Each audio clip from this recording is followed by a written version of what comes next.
दोस्तों, मैं हूं शकील अहमद और आप सुन रहे हैं मेरी यूट्यूब चैनल पर गुमनाम किस्से।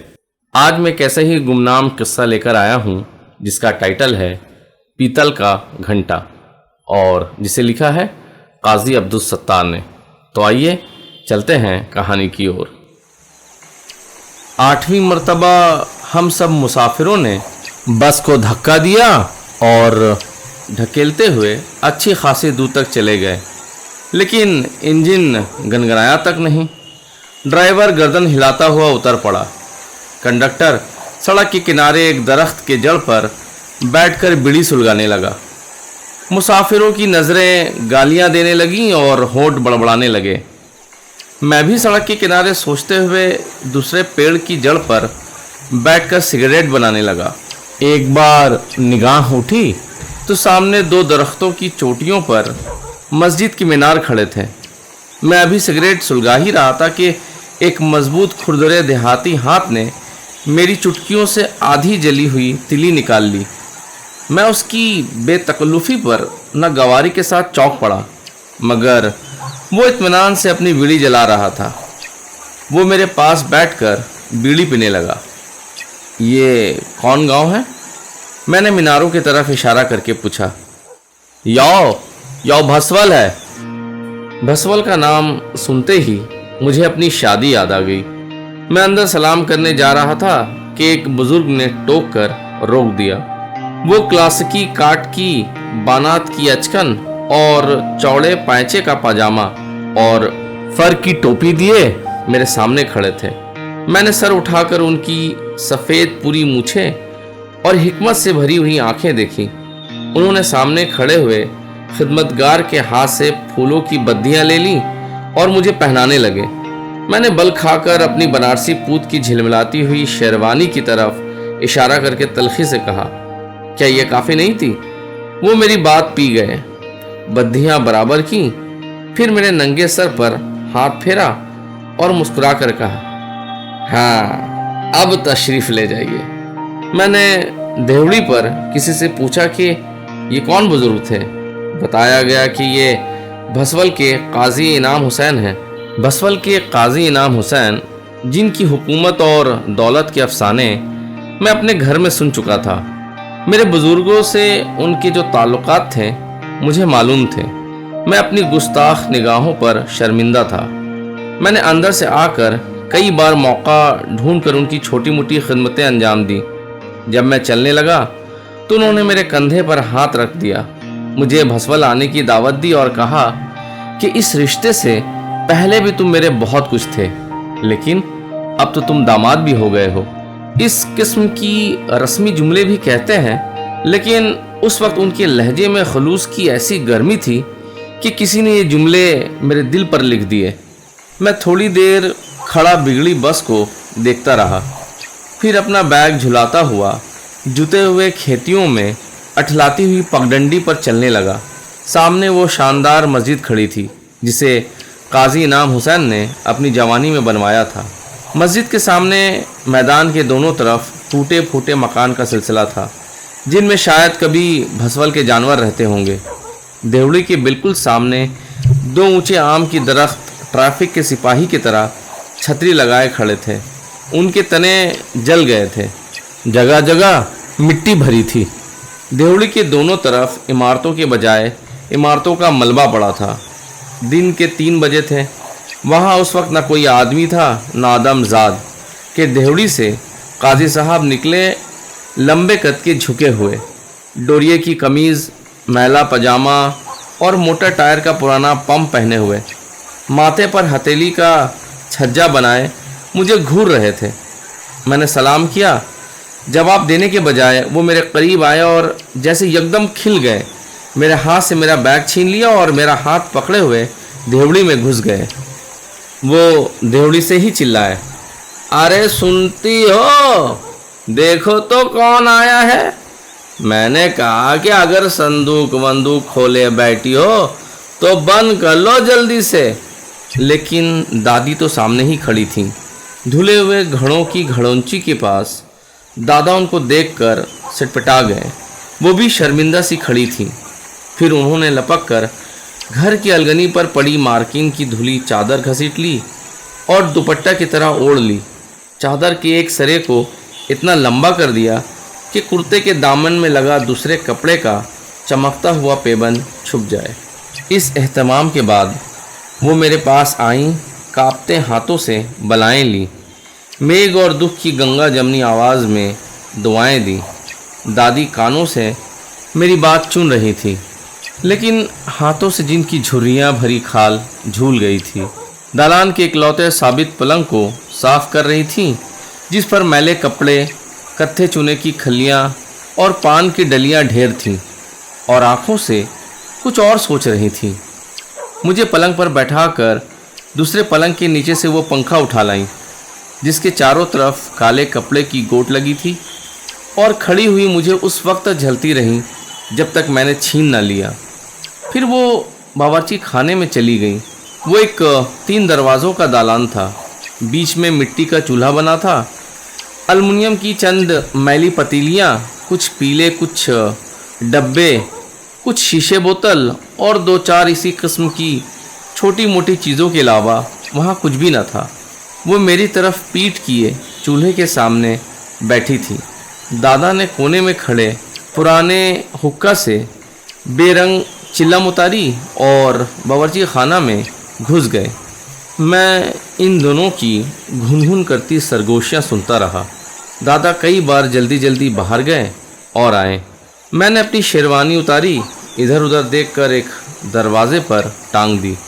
नक्शीन किवाड़ को दीमक चाट गई थी। एक जगह लोहे की पत्ती लगी थी, लेकिन बीचों बीच गोल दायरे में हाथी दांत का काम कत्थे और तेल के धब्बों में जगमगा रहा था। बैग खोलकर मैंने चप्पल निकाले और नहाने गया तो दादा अलमुनियम का लोटा मेरे हाथ में पकड़ाकर मुजरिम की तरह बोले, तुम बेटे इत्मीनान से नहाओ, इधर कोई नहीं आएगा। पर्दे तो मैं डाल दूं, लेकिन अंधेरा होते ही चमगादड़ घुस आएगी और तुमको तंग करेगी। मैं घड़े को एक कोने में उठा ले गया। वहाँ दीवार से लगा अच्छी खासी सेनी के बराबर पीतल का घंटा खड़ा था। मैंने झुककर देखा, घंटे में मोंगरियों के मार से दाग पड़ गए थे। बीचों बीच जो सुराख था उसमें सूत की काली रस्सी बंधी थी। इस सुराख के बराबर एक बड़ा सा चांद था। उसके ऊपर 7 पुल का सितारा था। मैंने तौलिया के कोने से झाड़ कर देखा तो वो चांद सितारा भसवल स्टेट का मोनोग्राम था। अरबी रस्मुल ख़त में काजी इनाम हुसैन ऑफ भसवल स्टेट अवध खुदा हुआ था।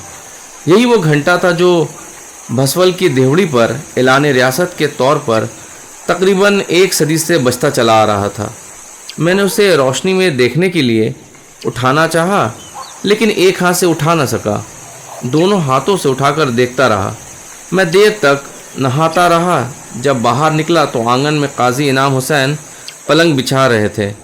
काजी इनाम हुसैन जिनकी गद्दी नशीनी हुई थी, जिनके लिए बंदूकों का लाइसेंस लेना ज़रूरी नहीं था, जिन्हें हर अदालत तलब नहीं कर सकती थी, दोनों हाथों पर खिदमतगारों की तरह तबाक उठाए हुए आए, जिसमें अलग अलग रंगों की 2 प्यालियाँ थीं। एक बड़ी सी प्लेट में 2 उबले हुए अंडे काट कर फैला दिए गए। शुरू अक्टूबर की खुशगवार हवा की रेशमी झोंकों में हम लोग बैठे नमक पड़ी हुई चाय की चुस्कियाँ ले रहे थे कि दरवाजे पर किसी बूढ़ी आवाज़ ने हाँक लगाई, मालिक। कौन? मेहता रे, आपका साहब जी का बुलावे आए हैं। दादा ने घबरा कर एहतियात से अपनी प्याली तबाक में रखी और जूते पहनते हुए बाहर चले गए। अपने भले दिनों में तो इस तरह शायद वो कमिश्नर के आने की खबर सुनकर भी ना निकले होंगे। मैं एक लंबी टहल लगाकर जब वापस आया तो देवड़ी में मिट्टी के तेल की डिबिया जल रही थी। दादा बावर्ची खाने में बैठे चूल्हे की रोशनी में लालटेन की चिमनी जोड़ रहे थे। मैं देवड़ी से डिबिया उठा लाया और जिद करके उनसे चिमनी लेकर जोड़ने लगा। हाथ भर लंबी लालटेन की तेज़ गुलाबी रोशनी में हम लोग देर तक बैठे बातें करते रहे। दादा मेरे बुज़ुर्गों से अपने ताल्लुकात बताते रहे। अपनी जवानी के किस्से सुनाते रहे। कोई आधी रात के करीब दादी ने ज़मीन पर चटाई बिछाई और दस्तरखान लगाया। बहुत से इन मेल बेजोड़ असली चीनी की प्लेटों में बहुत सी किस्मों का खाना लगाया। शायद मैंने आज तक इतना नफीस खाना नहीं खाया था। सुबह मैं देर से उठा। यहाँ से वहाँ तक पलंग पर नाश्ता लगा हुआ था। देखते ही मैं समझ गया कि दादी ने रात भर नाश्ता पकाया है। जब मैं अपना जूता पहनने लगा तो रात की तरह उस वक्त भी दादी ने मुझे आंसू भरी आवाज़ से रोका। मैं माफ़ी मांगता रहा। दादी खामोश खड़ी रहीं। जब मैं शेरवानी पहन चुका, दरवाजे पर यक्का आ गया, तब दादी ने कांपते हाथों से मेरे बाजू पर इमाम जामिन बांधा। आंखें आंसुओं से छलक रही थीं। उन्होंने रुंधी हुई आवाज़ में कहा, ये 51 रुपये तुम्हारे मिठाई के हैं और 10 किराए के। अरे अरे अरे दादी, आप क्या कर रही हैं? अपनी जेब में जाते हुए रुपयों को मैंने पकड़ लिए। चुप रहो तुम्हारी दादी से अच्छे तो ऐसे वैसे लोग हैं जो जिसका हक होता है वो दे तो देते हैं। गजब खुदा का, तुम जिंदगी में पहली बार मेरे घर आओ और मैं तुमको जोड़े के नाम पर एक चिट भी ना दे सकूं। मैं दादा मेरी तरफ पुश्त किए खड़े थे और जल्दी जल्दी हुक्का पी रहे थे। मुझे रुखसत करने दादी देवड़ी तक आईं, लेकिन मुंह से कुछ ना बोली। मेरी पीठ पर हाथ रखकर और गर्दन हिलाकर रुखसत कर दिया। दादा काजी इनाम हुसैन ताल्लुकदार भसवल थोड़ी देर तक मेरी यक्का के साथ चलते रहे, लेकिन ना मुझसे निगाह मिलाई ना मुझसे खुदा हाफिज़ कहा। एक बार निगाह उठा के देखा और मैं सलाम के जवाब में गर्दन हिला दी। सिधौली, जहाँ से सीतापुर के लिए मुझे बस मिलती, अभी दूर था। मैं अपने ख्यालों में डूबा हुआ था कि मेरी यक्का को सड़क पर खड़ी हुई सवारी ने रोक दिया। जब मैं होश में आया तो मेरा यक्का वाला हाथ जोड़े मुझसे कह रहा था, मियाँ अली शाह जी भसवल के साहूकार हैं, उनके यक्के का बम टूट गया है। आप बुरा ना मानो तो इली बैठ जाएं। मेरी इजाज़त पाकर उसने शाह जी को आवाज़ दी। शाह जी रेशमी कुर्ता और महीन धोती पहने आए और मेरे बराबर बैठ गए और यक्का वाले ने मेरे और उनके सामने पीतल का घंटा दोनों हाथों से उठाकर रख दिया। घंटे की पीठ में मांगरी की चोट का दाग बना था। 2 एंगल के हाशिए पर सुराख में सूत की रस्सी पड़ी थी। उसके सामने काजी इनाम हुसैन ऑफ भसवल स्टेट, अवध का चांद और सितारे। यक्के वाले हम दोनों को देख रहा था। यक्के वाले से रहा ना गया। उसने पूछ ही लिया, क्या शाह जी घंटा भी खरीद लायो? हाँ, कल शाम का मालूम नहीं का वक्त पड़ा है मियाँ पर के घंटा दे दी बुलाई क्या की? हाँ, वक़्त वक़्त की बात है, नहीं तो शाह जी ई घंटा। एक घोड़े के दुम, रास्ता देख के चल। ये कहकर उसने चाबुक झाड़ा। मियाँ का बुरा वक्त। मैं चोरू की तरह बैठा हुआ था। मुझे ऐसा लगा कि यह चाबुक घोड़े के नहीं मेरी पीठ पर पड़ा है। तो दोस्तों, ये थी एक छोटी सी कहानी। उम्मीद करता हूँ कि कहानी पसंद आई होगी। अगर आपको ये कहानी पसंद आई है तो मेरे चैनल को लाइक करें, कमेंट करें, शेयर करें, सब्सक्राइब करें। और हाँ दोस्तों, कहानी सुनने के लिए बहुत बहुत शुक्रिया।